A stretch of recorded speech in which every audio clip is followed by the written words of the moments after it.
Hi, both. Thanks for joining us today on our Business Gurus channel, where we will be discussing key business topics to help students grasp the most important elements of their course in preparation for their exams and future career. Let's get started. Welcome back to the Deep Dive.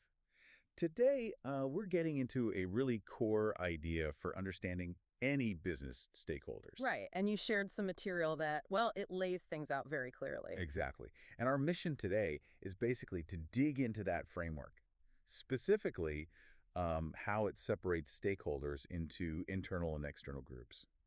Yeah. Why does that distinction actually matter when you're trying to figure out what makes a company tick? Let's find out.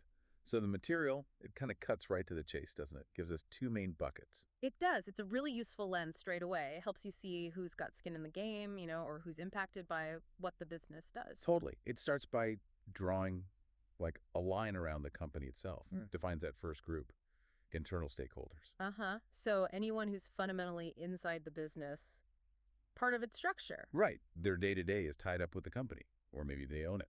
And the examples are pretty straightforward in the source. You've got employees, obviously. Yep. Clearly inside, part of the actual operations. And then managers, too. Also, inside, they're making decisions, guiding things from within the hierarchy. And crucially, the owners. Can't forget them. Whether that's just one person running the show or, lots of shareholders. Definitionally inside the thing they own and control. So yeah, employees, managers, owners. That's your core internal group. Okay. So then the material kind of shifts focus, steps outside that line we drew. Right. To the second big category, external stakeholders. And the key thing here isn't just being outside the company walls, it's being affected by it, right? Exactly. This is where things get, well, a bit broader. These are folks who don't work there, don't manage it, don't own it. But what the company does ripples outwards and hits them. Yeah, significantly impacts them, like customers, for instance. Good example. We're outside, but, every time we buy something or use their service. We're directly linked to their decisions on quality, price, all that stuff. Makes sense. What else? Well, suppliers. They're separate businesses, right? No. But their own success might really depend on their relationship with this company. They need the orders, the payments. Yeah. What one company does directly impacts the other's bottom line, livelihood even. Definitely. And then there's the example that shows the really wide impact, the local community. Ah, right. Like if a factory opens or closes or how it handles, say, environmental stuff. Or even just noise levels. These things aren't just internal business matters. They directly affect the people who live nearby. Absolutely. So, okay, why draw this line? Inside versus outside, but affected. Why does it help? Well, the framework itself, it gives us a tool, doesn't it, for analysis? Yeah, it helps you quickly map out all the different groups. And crucially, their interests might not align. They might even clash. Oh, for sure. Think about it. Employees, they probably want better pay, right? Yeah, huh?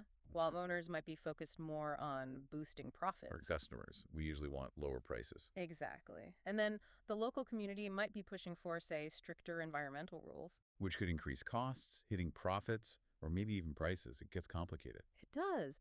But recognizing these different groups, using the simple internal-external split, it's not just like an academic thing. No, it helps you actually understand the pressures a business is under. Why they make certain choices, maybe who benefits and who doesn't. It shows you a business isn't just this one single thing acting alone. Right. It's constantly interacting with and impacting this whole network, this ecosystem of people and groups. So hopefully seeing it laid out this way, separating inside from outside but affected, gives you, the listener, a clearer way to start looking at any company. Yeah, it simplifies something that can feel kind of overwhelming otherwise. Who really matters to this business or who gets affected by it? Okay, so here's the thought to kind of leave you with.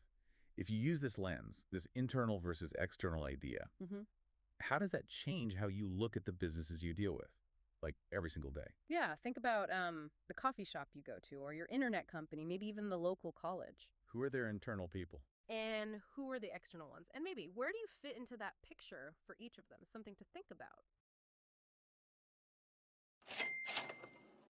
Thanks to both of you for joining us today. You've been listening to the Business Gurus. Let's now hand it over to you. What further questions do you have based on what we've discussed so far? Leave a comment and we'll get back to you right away. If you haven't already, hit that follow for more business tips.